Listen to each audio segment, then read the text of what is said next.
Au deuxième jour des travaux, le Premier ministre a rappelé l'engagement de l'Algérie à soutenir toutes les initiatives de paix en Afrique, réaffirmant l'intérêt que l'Algérie porte à l'élimination du terrorisme et des réseaux criminels.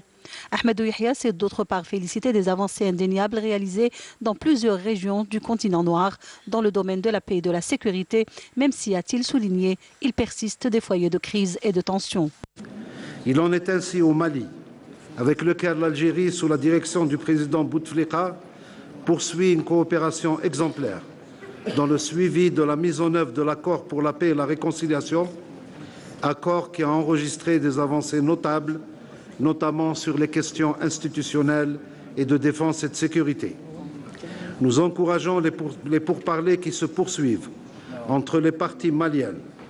Nous espérons aussi arriver à des solutions rapides en ce qui concerne l'intégration des éléments des mouvements, la mise en place des patrouilles mixtes de sécurité et l'administration des collectivités locales au nord du Mali.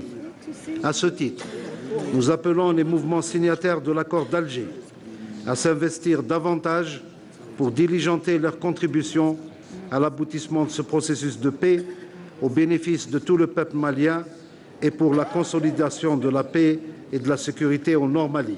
Ahmadou Yahia a également rappelé l'engagement permanent de l'Algérie dans la lutte contre le terrorisme et le crime transfrontalier en coordination avec les pays concernés au sein du CEMOC. Concernant la situation en Libye, le Premier ministre a fait savoir que l'Algérie suit de près les développements en cours pour l'aboutissement d'une solution politique à la crise.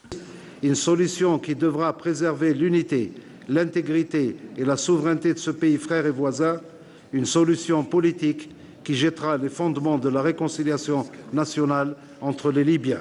S'agissant du Sahara occidental, Ahmadou Yahia a rappelé que l'Algérie fait sienne les conclusions et les recommandations retenues dans le rapport du Conseil de paix et de sécurité de l'Union africaine. L'Algérie considère que l'Union africaine demeure historiquement saisie de la question du Sahara occidental. L'Union africaine demeure politiquement saisie de ce même dossier, conformément aux résolutions pertinentes de l'Assemblée générale des Nations unies.